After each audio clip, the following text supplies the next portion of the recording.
Salut toi, je suis Raja, consultante chez Maltem Africa, cabinet de conseil en transformation digitale. Si tu entends souvent parler de la transformation digitale et que tu n'arrives pas trop à comprendre comment ni pourquoi cette transformation se fait, eh ben tu es au bon endroit. Cette série de 5 capsules te donnera une idée assez claire sur le sujet.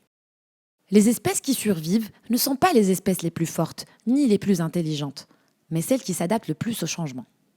Charles Darwin, visionnaire de son époque, nous fait comprendre que le changement est inévitable et qu'il faudrait y être préparé pour survivre. À l'ère du numérique, la transformation digitale des entreprises n'est plus un luxe, mais une obligation pour survivre dans un monde de plus en plus connecté, auprès de clients plus avertis et plus exigeants, et dans un marché concurrentiel qui ne cesse d'évoluer. Prenons l'exemple de Kodak. Te souviens-tu de son succès ? Et vois-tu ce que cette marque est devenue aujourd'hui ?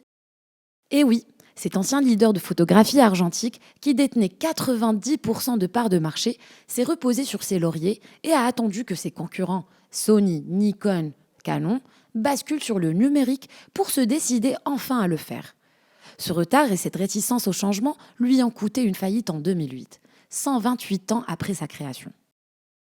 Avant de rentrer dans le vif du sujet, il est nécessaire de rappeler la différence entre digitalisation et transformation digitale, parce que contrairement à ce que certains pensent, ce n'est pas vraiment la même chose. La digitalisation, numérisation ou encore dématérialisation, c'est le fait de digitaliser les processus ou numériser les documents pour les avoir sur nos écrans. En général, on peut parler d'une digitalisation quand on cherche à garder le même business et operating model en passant du stockage papier au stockage électronique, par exemple.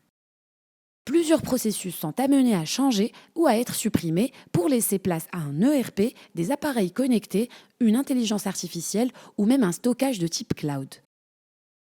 Mais cela ne veut pas dire que tous les collaborateurs sont formés et accompagnés pour utiliser ces technologies. De l'autre côté, quand on parle d'une transformation digitale, cela implique un changement qui chamboule le fonctionnement de l'entreprise. Cette transformation n'est pas uniquement technologique, mais elle a un impact sur les personnes, leur culture, compétences, organisation et productivité.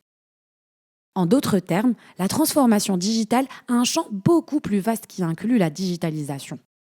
Cette transformation cherche à saisir de nouvelles opportunités, créer un nouveau marché, nouveau business et operating model et écosystème.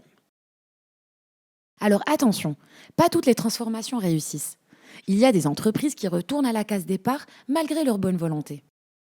Donc avant de se lancer, il faut absolument prendre le temps d'analyser la situation pour définir une stratégie et une feuille de route qui tienne la route. Je t'en dirai plus dans la prochaine vidéo.